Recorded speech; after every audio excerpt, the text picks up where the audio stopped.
Today I am so excited to share my reaction to The Beauty of Being Deaf by Chella Man. Hello! If you're new to my channel, my name is Emily. I was diagnosed with my moderate to severe genetic sensorineural hearing loss at birth. I was fitted with hearing aids at 4 months old. I was born to two hearing parents. My parents had learned that my older sister had a hearing loss as well just months before I was born. So she was diagnosed with her hearing loss at the age of 2. And because my mom was pregnant with me, the doctors told her that there was a very high possibility that her child in the womb probably has a hearing loss too. It was a lot of news for her, and being in that situation where you have a child that's 2 that has never heard their name or heard your voice, that was very stressful for my parents. And having a child that was coming and not knowing what was in store for that child as well was very overwhelming. Ultimately, my parents tried to sign, and they just, because they were not native signers, they decided that they would teach us how to speak orally as they were fluent in. So my parents used intensive speech therapy and cued speech to help us learn how to speak and enunciate the phonemes of speech. Therefore, I am not fluent in sign language. I know very little sign language, and that is because of my interactions with other members of the deaf culture with a capital D. These good friends use primarily sign language to communicate, and more often than not, do not use hearing devices. I consider myself to be in this gray area between the hearing world and the deaf world. I don't clearly fit in either one, so therefore I've kind of had to find my own way. I was really grateful to have an older sister that was hard of hearing as well, because she and I just kind of like linked arms and went through it together. We have a special bond. We understand each other on a level that no one else does, and it is something I will be forever grateful for. So going back to the reason why I'm talking about today's video, Chella Man, an artist, recently put out this video, The Beauty of Being Deaf. I have watched it so many times. I can't tell you how many times I've watched it. I have thought a lot about it. I have loved it. I really have loved it. And so for today's video, the way that I am going to do this is I have it on my iPad here, and just out of respect for another YouTube creator, I'm going to put the link to Chella Man's video in the comments below.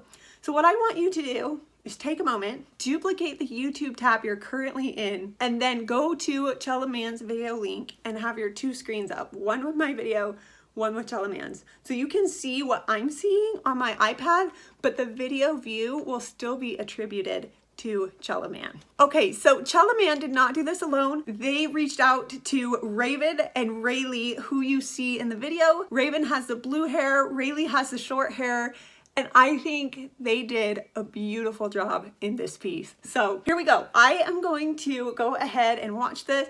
And if you're interested more about the behind the scenes, Chella Man has a behind the scenes video. It was really fun to see how it was done and how much effort it took and how long of a process this has been. Like, I have so much respect for that because I consider myself to be an artist, and I have so much respect because I haven't been able to really express myself in that symbolic, creative, deep way. I usually just paint pictures on shoes. This is beautiful. The beauty of being deaf was portrayed perfectly. I just really am excited to do this. So go ahead and pull up that other window, have the video so that you can see what I'm referring to. I'm probably going to say pause right there because there are a couple things I want to comment on. So here we go. I'm hitting play on mine.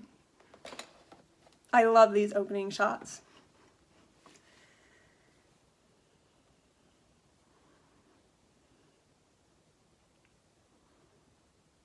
Okay, so pause. When you think of beauty, you're not taught to think of me. This is true. When you think of what is beautiful as a person or as Earth, especially as people, you don't think of a person with disabilities. You don't think of that. You just don't think of that.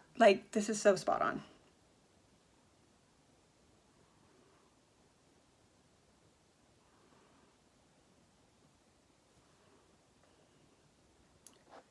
So this next part, we are often told we have a loss, like we are a loss, we are at a loss. This is so interesting. It says we are told, but it does not say who we are told by. And so I thought a lot about this, like who are we told by? Who have I been told by? I've been told by doctors. I have been told by family members and friends.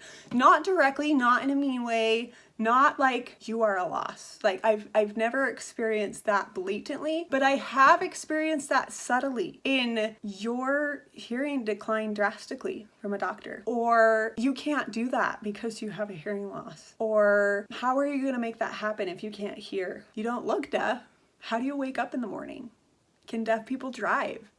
Like, I've never been directly told you are a loss, but I have been told, like, you have a loss, how are you going to do that? It's so interesting to think about this. Or like, I know that I've had this doubt in myself. When I was younger, I told myself a lot that because I have a hearing loss, I am a loss. I am at a loss. So when I first watched this video, I was like, no one's ever told me that. And then I started thinking about it and I was like, actually, I have been told all three of those things, like directly and indirectly, and from others and from myself. The fact that Chella Man put it so concisely is another element of beauty in this piece. Let's continue.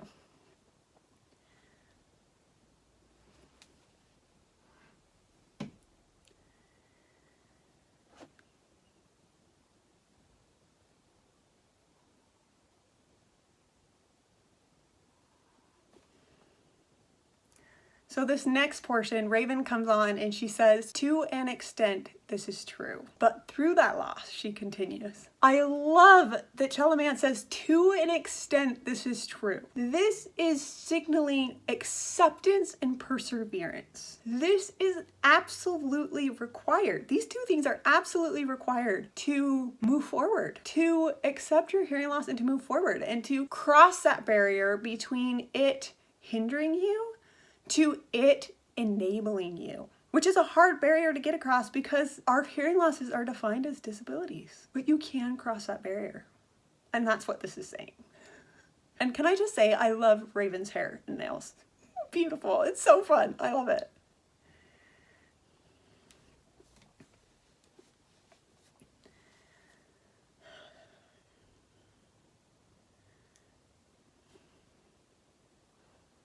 Okay, this is huge. And perhaps through that loss, there is a great gain. There is a great gain. I can't express this enough. The gain of this loss, and Rayleigh's gonna go into saying what this is more, so I don't want to spoil it, but there is a great gain. So anyway, I'll just save my comments so I don't spoil this. Good play.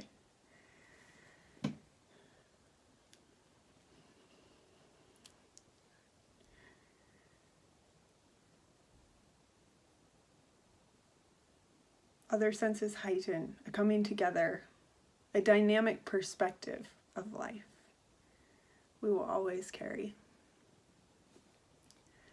Okay, we'll pause there. So this gain, this dynamic perspective is something that is very hard to convey to hearing people, hearing parents, hearing friends, hearing family. When hearing people hear that we have a hearing loss, they instantly feel bad for us, or their assumption is like, wow, how do you do that? And the reason for this is because they improperly put their situation in your shoes. They are gauging your situation by saying, wow, if I didn't have hearing loss, what would life be like? This is great. This is not bad.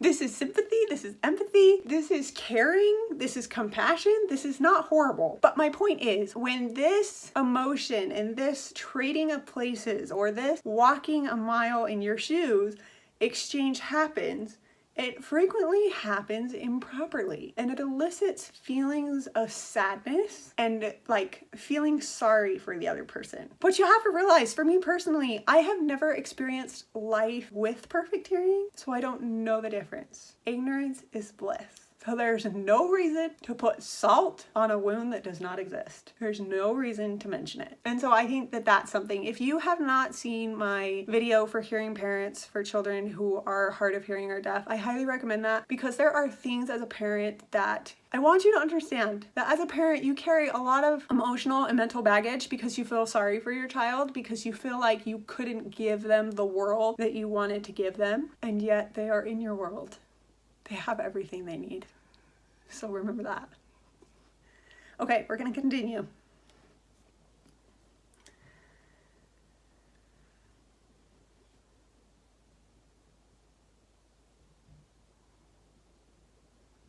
I see the ripples of vibrations. I feel them.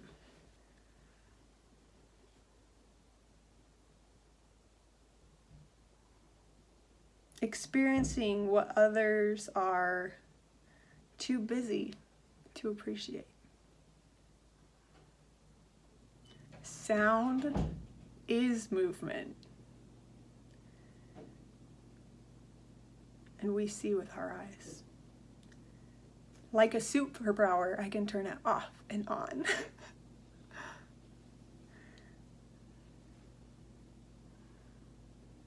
This deaf gain that we are granted forms a community, a culture, and establishes a continuum of people who are different, yet connected. And how beautiful is it that we are able to communicate underwater? Wow. I think it's so beautiful. Those sounds and those vibrations, those are real. Like, people ask me like how my hearing works and how I wake up or how I function and what my ears are like when my hearing aids are out. It's like glasses. If you take your glasses off or your contacts out, you can still see, you still see movement, you know things are going on. I don't see it or understand it in that detail, but it's there. And because my hearing is dampened, my other senses are brought to life. Like, I don't use an alarm clock to wake up. I look at my clock the night before, I decide when I'm gonna wake up, and I wake up the next morning, usually 2 or 3 minutes before I was supposed to wake up. Or if I think I heard something, I have a thought that like I should go check on that, or like just remembering that the microwave's going and going to check it. A lot of times I forget, and that's because I'm an overproductive person that forgets because I have so much going on. But when it comes down to the hearing side of things, there is that ability to compensate, and it's amazing. Just realize that people that are hard of hearing or deaf, like, we operate, and I don't want to necessarily say we operate differently, but we do, and we make it work. So don't feel sorry for us. Just ask us about it and be our friend. I just think that Chella Man performed this so beautifully. And though I do not speak fluently in ASL, I can understand it. I just struggle to get it back, and it really is beautiful that you can communicate underwater with ASL. I've seen my friends where they can communicate across a football field or communicate easily through a clear panel because it's seeing. It's that visual sign that, you know, our ears are deficient in, but it still works. Like, it's beautiful. And so I have so much respect for that, and for Chella Man, and for this beautiful composition. And I'm so happy that they got the closure that they wanted, and how refreshing that is, and how beautiful it is. So Chella Man, if you're watching this, congratulations, my friend. You did an incredible job, an absolutely incredible job. Thank you for sharing your talents with all of us. Thank you so much for watching this video. Please like it and subscribe to my channel. I look forward to producing more great content for you to increase awareness for the deaf and hard of hearing. As you've seen today, there are so many different stories, so many different adventures of being hard of hearing or deaf, and between that spectrum really of the hearing and the deaf world. It is a beautiful thing. There is beauty in being deaf. I love that. I hope you enjoyed this. Please have a great day and stay strong and stay amazing.